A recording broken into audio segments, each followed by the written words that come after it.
அன்னை தெரசா நாவல். எழுதியவர் அஜயன் பாலா. பகுதி 12.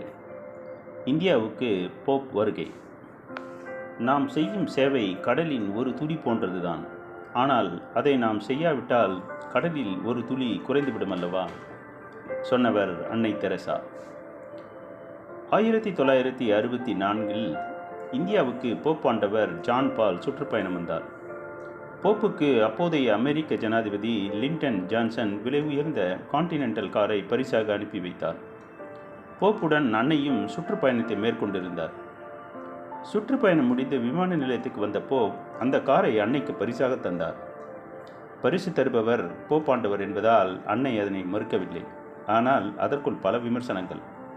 பணக்கார காரில் பவனி வந்து அன்னை ஏழைகளுக்கு சேவை செய்யப் போகிறாரா என எழுதினர். பரிசு கொடுப்பதும் பெறுவதும் அன்பின் வெளிப்பாடு. அந்த பரிசை உடனே விற்றால் கொடுத்தவரின் உணர்வை நாம் மதிக்கவில்லை என்று அர்த்தமாகிவிடும். இந்த நாகரிகத்துக்காக ஒரு வாரம் பொறுத்திருந்த அன்னை அடுத்த வாரமே காரை ஏலமிட முயன்றார். இதனால் வரும் நிதி நல்ல செயல்களுக்கு பயன்பட போகிறது.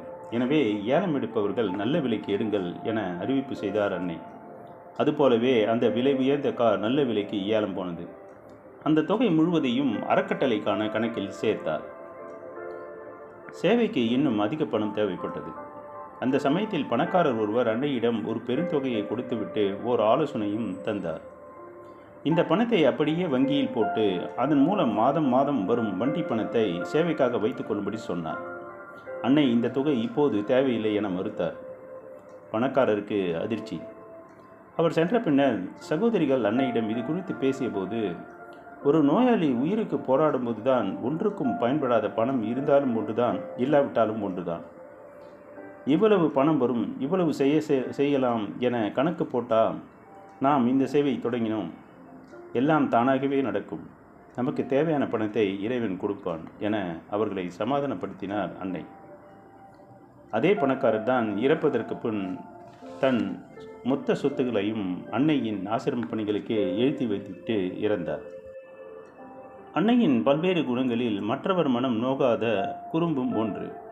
அன்னை அடிக்கடி சேவை செய்வதற்காக விமானத்தில் செல்ல வேண்டியிருந்ததால் தனக்கு இலவச அனுமதி தருமாறு இந்தியன் ஏர்லைன்ஸ் விமான நிலையத்துக்கு விண்ணப்பம் செய்திருந்தார். அவர்களோ அன்னையின் கோரிக்கைக்கு பதில் ஏதும் சொல்லாமல் தட்டி கழித்தனர்.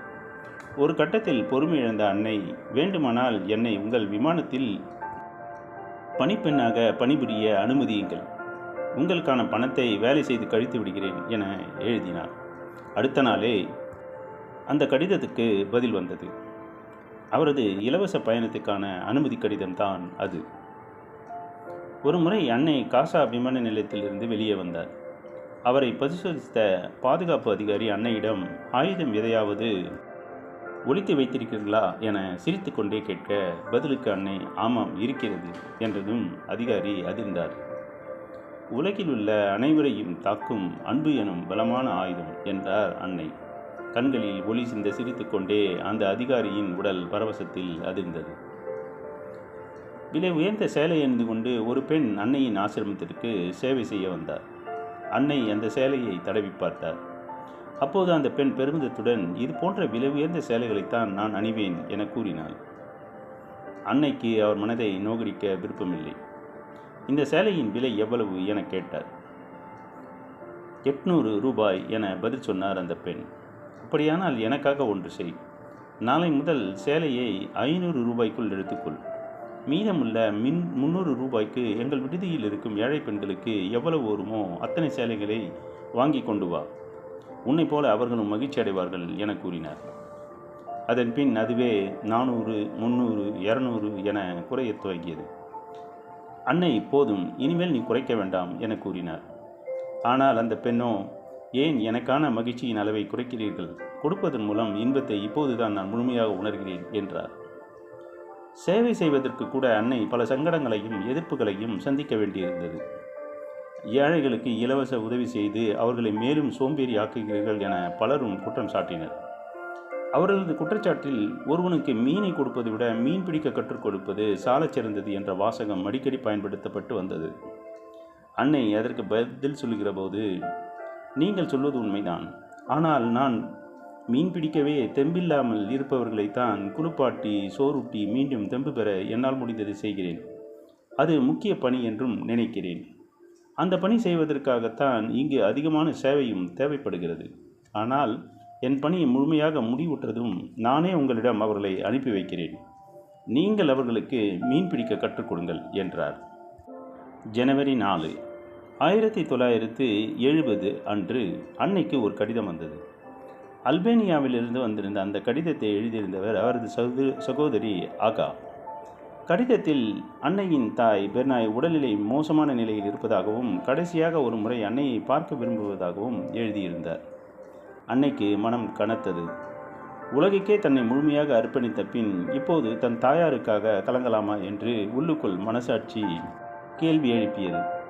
ஆனால் அதனையும் மீறி அவர் புறப்பட தயாரானார். காரணம், தாயாரிடம் இருந்துதான் சேவை எனும் அருங்குணமே அவருக்கு தோன்றியது. அதனால் அவர் தாய் மட்டுமின்றி ஒரு வகையில் குருவும் கூட. குருவின் விருப்பத்தை நிறைவேற்ற வேண்டியது சிஷ்யையின் கடமை அல்லவா? அதனால் அல்பேனியாவுக்கு புறப்பட்டார். ஆனால் அல்பேனிய அரசு ஒரு எச்சரிக்கை விடுத்தது. இங்கே உங்கள் தாயாரை பார்க்க வரலாம், எந்த தடையும் இல்லை. ஆனால் உங்களை நாங்கள் திருப்பி அனுப்புவோமா என கூற முடியாது என கூற தன் பயணத்தை ரத்து செய்துவிட்டார் அன்னை. கனத்த இதயத்துடன் தன் தாயாருக்கு பிரத்யோகமாக பிரார்த்தனை செய்துவிட்டு வழக்கம் போல தன் சேவைகளை பார்க்க புறப்பட்டார். தெரசாவின் சேவையை பாராட்டி உலகெங்கிலும் இருந்து பல விருதுகள் வந்தன. 1971 போப்பாண்டவர் அமைதி விருது வழங்கி கௌரவித்தார். இந்த காலங்களில் அன்னையின் கால்படாத தேசமே இல்லை எனும் அளவுக்கு உலகின் அனைத்து நாடுகளுக்கும் சென்று தன் சேவையை செய்து வந்தார். 128 நாடுகளில் சேவை மையங்களை துவங்கினார். ஆனால் உலகில் எங்கு சுற்றிய போதிலும் சொந்த மண்ணை மிதிக்க முடியாத ஏக்கம் அவருக்குள் இருந்து வந்தது. 1978 மார்ச் 28 அந்த குறையும் நீங்கியது. அவரது சொந்த ஊரான ஸ்கோப்ஜியிலிருந்து அழைப்பு வந்தது. அதற்கு அல்பேனிய அரசும் அனுமதித்திருந்தது.